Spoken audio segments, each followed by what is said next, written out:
Assalamualaikum warahmatullahi wabarakatuh. Perkenalkan, nama saya Isnaini Finika Zahara dengan NIM 2400573. Baik, tujuan dari video ini saya ingin memenuhi tugas dari pedagogi. Baik, saya di sini dengan rekan saya. Baik, perkenalkan, nama saya Julia Rahmi dengan NIM 2400574 dari Prodi Pendidikan Nonformal.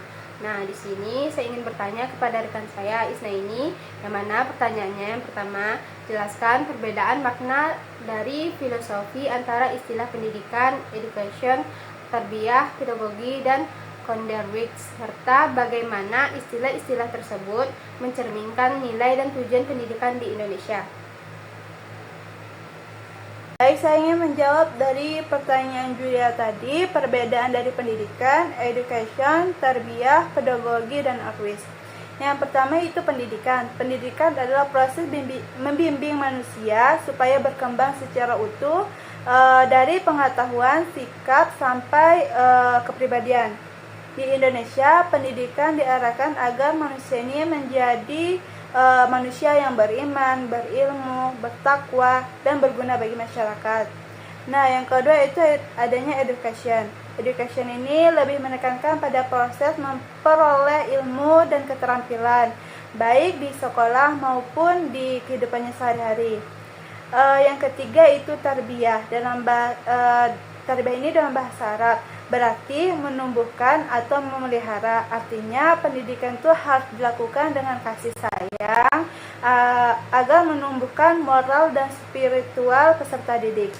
Nah, yang keempat yaitu pedagogi. Itu adalah ilmu tentang bagaimana mendidik anak. Fokusnya itu pada cara atau seni mengajar yang baik agar anak ini bisa berkembang. Yang terakhir yaitu ada Andres. Andres ini dalam bahasa Belandanya berarti itu pengajaran. Pada masa kolonial, istilah ini lebih menekankan pada pemberian ilmu, pengetahuan secara formal tanpa memperhatikan nilai moral ataupun karakter. Jadi kesimpulannya tuh istilah pendidikan di Indonesia ini memandukan semua makna. Jadi pendidikan tidak hanya membuat anak pintar, tetapi juga berkarakter, bermoral, dan mampu hidup bersama orang lain dengan baik. Nah, baik, terima kasih jawabannya Isnaini. Selanjutnya pertanyaan kedua, bagaimana pemahaman Isnaini tentang hakikat menurut manusia dapat membantu pendidikan merancang proses pembelajaran yang bermakna dan sesuai dengan potensi peserta didik? Baik, saya akan menjawab pertanyaan yang kedua, yaitu bagaimana pemahaman hakikat manusia dalam pembelajaran. Manusia adalah makhluk yang unik karena mempunyai akal, perasaan, kehendak, dan potensi yang berbeda-beda. Jadi kalau guru memahami hal ini, ia bisa membuat proses belajar yang sesuai dengan kebutuhan dan karakter pesertanya. Contohnya tuh kayak siswa yang aktif, suka bergerak, bisa belajar lewat praktik atau permainan. Nah, siswa yang pendiam bisa diajak menulis atau menggambar. Sedangkan dengan siswa yang suka berbicara bisa diberi tugas presentasi atau berdiskusi. Dengan pemahaman hakikat manusia, guru tidak memaksakan satu cara belajar untuk semua, tetapi membantu setiap anak berkembang sesuai potensinya. Inilah pembelajaran yang bermakna dan manusiawi. Baik, pertanyaan selanjutnya dari rekan saya. Perkenalkan, nama saya Seri Ramawati dengan NIM 2400593 dari Prodi Pendidikan Nonformal. Saya ingin memberikan pertanyaan kepada Aini, yaitu sebutkan 4 kompetensi utama pendidik menurut UU SPN dan UU GD, lalu berikan contoh penerapannya dalam kegiatan pembelajaran di kelas. Baik, saya akan menjawab pertanyaan dari Shirley, yaitu 4 kompetensi guru menurut UU SPN dan UU GD. Menurut Undang-Undang Sistem Pendidikan Nasional dan Undang-Undang Guru dan Dosen, guru harus memiliki 4 kompetensi utama. Yang pertama itu kompetensi pedagogi, di mana kemampuan memahami cara anak belajar dan mengelola proses pembelajaran. Contohnya, guru membuat rencana belajar yang menarik, memberi tugas sesuai kemampuan siswa. Nah, yang kedua itu kompetensi kepribadian. Nah, kepribadian ini baik, jujur, disiplin, dan menjadi teladan. Contohnya itu, guru tidak mudah marah, adil kepada semua siswa, dan bisa mengendalikan emosi. Yang ketiga yaitu kompetensi profesional, menguasai materi pelajaran secara mendalam. Contohnya tuh guru IPA mampu menjelaskan teori dan mengaitkannya dengan contoh nyata seperti percobaan. Yang keempat itu kompetensi sosial, di mana mampu berkomunikasi dan bekerja sama dengan siswa, orang tua, serta masyarakat. Contohnya tuh guru mengadakan pertemuan dengan orang tua untuk membahas perkembangan anak. Jadi guru ini yang memiliki keempat kompetensi ini akan mampu menciptakan suasana belajar yang menyenangkan dan bermakna.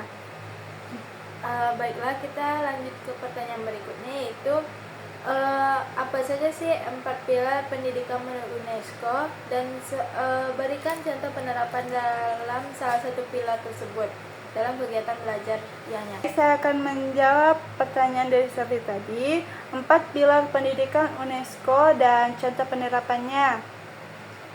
UNESCO memperkenalkan 4 pilar pendidikan yang harus dijadikan dasar dalam pendidikan seluruh di dunia. Nah, yang pertama itu learning to know, belajar untuk mengetahui, belajar untuk memperoleh pengetahuan dan cara berpikir kritis. Contohnya tuh siswa belajar mencari informasi, bukan hanya menghafal pelajaran. Nah, yang kedua itu learning to do, belajar untuk melakukan, belajar agar bisa mempraktikkan pengetahuan dalam tindakan nyata. Contohnya tuh siswa belajar memasak, membuat karya, atau meneliti sesuatu. Yang ketiga itu learning to be, belajar untuk menjadi diri sendiri. Nah, belajar agar siswa ini mengenal diri sendiri, percaya diri, dan bertanggung jawab. Contohnya tuh guru ini memberi kesempatan siswa mengambil keputusan maupun memimpin suatu kegiatan. Nah, yang terakhir itu learning to live together, yaitu belajar untuk hidup bersama, belajar untuk menghargai perbedaan dan bekerja sama. Contohnya itu kerja kelompok, kegiatan sosial, atau gotong royong di sekolah. Nah, semua pilar ini saling melengkapi agar pendidikan ini tidak hanya membuat siswa cerdas, tetapi juga berakhlak dan mampu hidup di masyarakat.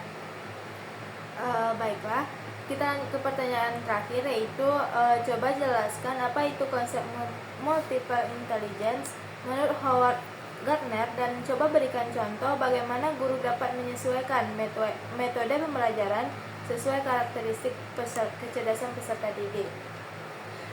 Baik, saya akan menjawab pertanyaan dari Serli tadi, yaitu bagi konsep multiple intelligence atau kecerdasan majemuk menurut Howard Gardner. Howard Gardner berpendapat bahwa setiap manusia ini memiliki keberagaman kecerdasan, bukan hanya kecerdasan logika ataupun akademik. Ia membagi kecerdasan menjadi 8 jenis, yaitu yang pertama linguistik. Itu bagaimana pandai menggunakan kata atau menulis, berbicara, membaca. Guru bisa gunakan debat, puisi, atau menulis cerita. Nah, yang kedua itu logis atau matematis, yaitu suka angka, logika, dan berpikir sistematis. Guru bisa diajarkan lewat eksperimen atau permainan berhitung. Nah, yang ketiga itu visual atau spesial, pandai memahami bentuk, warna, dan gambar. Guru bisa pakai gambar, video, peta, atau media visual lain. Kinestik itu belajar lebih cepat lewat gerakan atau praktik langsung. Guru bisa ajak siswa bermain peran atau belajar sambil bergerak. Yang kelima itu musikal, peka terhadap irama dan suara. Guru bisa digunakan lagu untuk menghafal pelajaran. Yang keenam yaitu interpersonal, mudah bergaul dan bekerja sama dengan orang lain. Guru bisa pakai metode diskusi atau proyek kelompok. Yang ketujuh itu interpersonal, di mana guru ini mengenali diri sendiri dan belajar mandiri. Guru bisa beri tugas refleksi atau jurnal pribadi. Yang kedelapan yaitu naturalis, mencintai alam dan lingkungan. Guru bisa diajak belajar di luar kelas atau membuat kebun di sekolah. Intinya gini, guru yang memahami teori ini tidak hanya mengajar dengan suatu cara. Ia harus menyesuaikan metode pembelajaran dengan gaya belajar dan potensi siswa agar setiap siswa ini merasa dihargai dan bisa berkembang sesuai kepribadiannya atau kelebihannya. Baik, hanya itu jawaban dari pertanyaan rekan-rekan saya tadi. Saya tutup. Apabila ada kata yang salah, saya mohon maaf. Assalamualaikum warahmatullahi wabarakatuh.